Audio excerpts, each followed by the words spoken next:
Hi, all my students, online and offline. It is my utmost pleasure today to meet you all over again, and I want to dedicate this last of the series of presentations to uh, Dr. and Mr. G, my professor and teacher, um, as well as mentor in my uh, AI in business class, CIS 565. Thank you for I thank him for providing this infrastructure for me to regain my passion and strength for my teaching, for my sharing, for this hidden treasure in my soul that has been there for quite a while, and I only rediscovered it, and recently, and I want to go on to do more, but looks like this is the last one in the series of AIB for this fall. So today I'm gonna, as you can see my shared screen, I'm gonna share with you about the evolution of non-personal authorship in AI. Notice there's a qualifier as appeared by, as evidenced by the last two words in AI. This is only appropriate in the last 3 years and including this year. Before this, if you put a title here, nobody would understand like this. But in such, but as a matter of fact, what we're doing is going on a journey through philosophy, technology, and perspective. As technical as our field might be, little would people know that many topics are that's being touched can actually trace their root back to philosophy. There are philosophical schools and thoughts about non-personal authorship, believe it or not. Human history is a bigger river than the river of AI, even though AI river is also dating very far back, much further back than most people realize. But obviously, philosophy dates back even further. And authorship is something that humans uniquely possess. Cats don't possess it, dogs don't possess it, uh, rabbit don't possess it, not even chimpanzees. But it is a topic that's deeply personal to the humans. As you will see, I do have a personal belief uh, about how AI is doing currently. After a survey with some industrial leaders and government officials, uh, the conclusion is actually surprising, at least by far. I mean, this year, both in Asia and in America and Europe, um, people are crowning the best award to the personal applications of AI so far, simply because the some of the industrial AI has yet to be filled. The pace has yet to be realized for us to see how far and which direction it would go. So far, we are seeing the most achievements of AI in personal lives, as any professional would probably already feel. That point, I agree. And even in my more personal experience, I would credit uh, authorship, non-personal authorship to AI as its most mm, what do you say, intuitive contribution to mankind so far. But here's the question though. Is this just a tool, or is this the dawn of a new era in human-machine collaboration in where machines seems to be taking a much bigger proportion of the effort or even dominated. Is this a cat out of bag moment where this trend could potentially got out of hand toward non-personal authorship being such a prevalent force in society and in creation that it kind of poses a certain kind of threat to human authorship. Well, I would like, oops, sorry for the short interruption. Let me keep sharing my screen of PowerPoint. Uh, this surprisingly, this is actually not something new. If you're seeing this concept today, thinking it's kind of foreign, no. In human history, there were many times and many fluctuations, so to speak, in terms of very personal authorship and non-personal authorship. Uh, uh, Not to get to religious matters, but through in the very beginning of human civilization, uh, um, people start to write a lot of things, but many of those things were credited to gods or deities or supernatural forces. So in people's mind, that is considered the real author. And the writers and the authors, they are kind of like a go-between, in-between person. They're like a vessel through which those words flowed.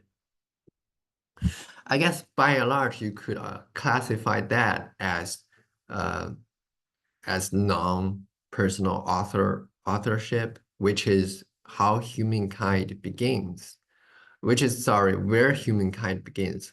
So we had that first wave in which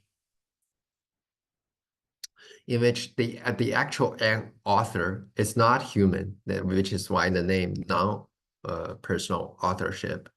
But obviously, as history progressed, then we have seen things like Renaissance and Epiphany and the rise of uh, a human-centered worldview, Earth-centered worldview, things like that. So literally putting it uh, putting the emphasis back on humans per se.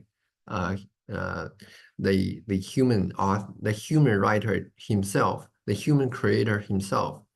That is why we have like in economics we call correction or return to another extreme, which is human authorship and personal authorship. That is the author. The person is great.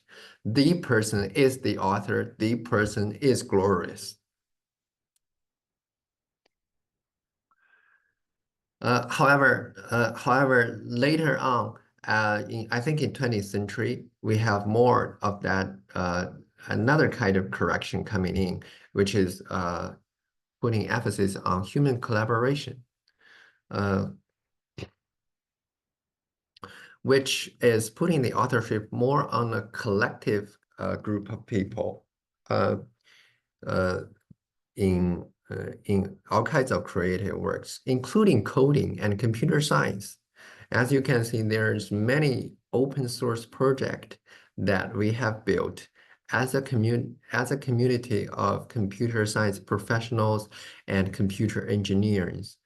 The popular web browser called Firefox, that was an open sourced effort.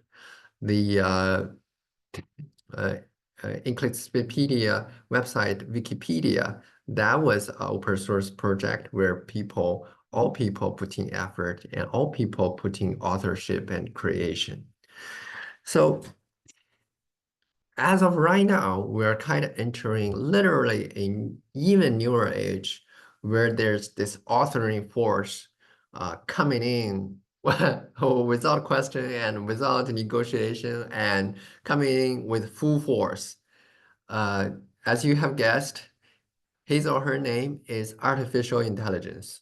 Um, their output and input and the units they trading is called intelligence tokens. Uh, the manufacturer of those are called intelligence factories. So as of right now, where the line is blurred again about who is the author, the essence of it, the authorship, the role of the authorship. What is it? What is the state of authorship right now? The dawning of AI changed everything, including this topic. AI is revolutionizing it, uh, not only in words, but music, art, literature, and it's doing it almost autonomously. So as AI transports information without deeply moving or having at least the intention to move its audience, here's a question. Uh, is AI really creating it? We're coming back to the concept of creation. Is creation um, just creation for creation, or is creation uh, intrinsically intended to move audience with intention of communication and change and education um, and enlighten. Obviously, AI does not do that, and humans for sure does do that. What about in between? What about the fashion in which we create as of right now? It's a collaboration between humans and AI.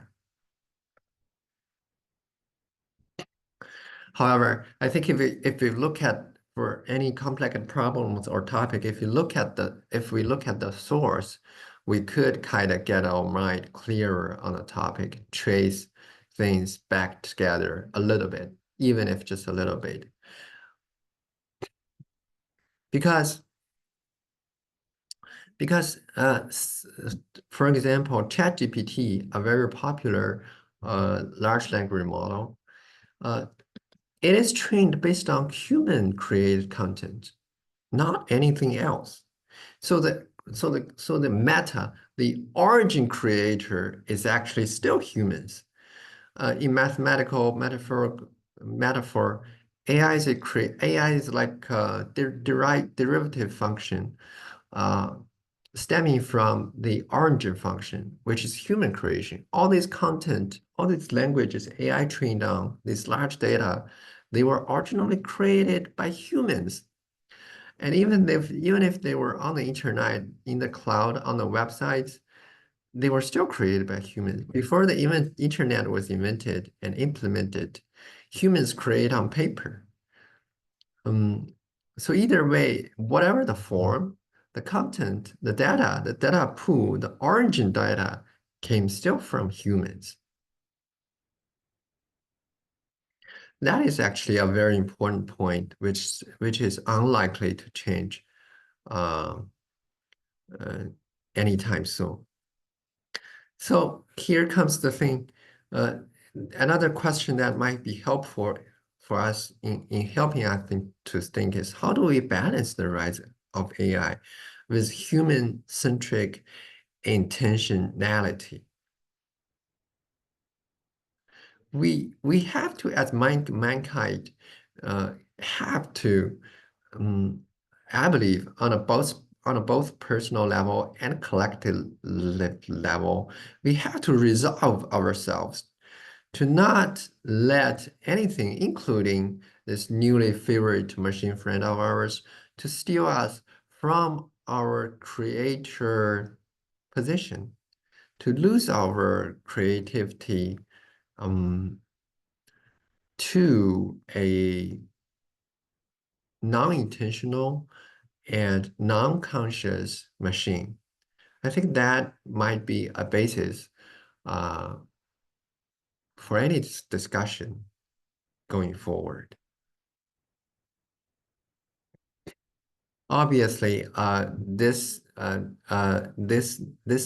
thought of mine and this topic that I decided to do stems from my education right now at Arizona State University MSAIB program, where I was exposed to a lot of computer languages, including Python. I saw the very much incredible power of it as the evidence of the force of AI creation. That is why I started to do this presentation, and which actually was not actually the center of this one presentation per se, but this one presentation focuses more on the intersectional philosophy uh, and the philosophy as well as the uh, computer science application of authorship. And hopefully, uh, even though I am solely a specialized AI student, I hope this would shed a light on how we go forward with AI as a society in a larger sense, not only from the standpoint of engineering community, but from a point of everybody in the entire um, society and societies to move forward in terms of how we interact AI and help AI and regulate AI so that they could help us even better. Mm, I don't have all the answers. It's still open-ended, but I do think my basis point is that um, um, the responsibility is still on humans' shoulders. And I would encourage everybody as the humankind member to still keep um, your responsibility of the intention of creation and be in charge of the creation. Um, Utilize technology, but not be a slave to it in our effort. So that is my gist, and these are the sources that I based my presentation on. I hope to see you once the next big topic came out. Sorry, not big topic, interesting topic or impactful, meaningful topic came out. I would be the first one to do it. That's my promise. All right, thank you, everybody. See you next time.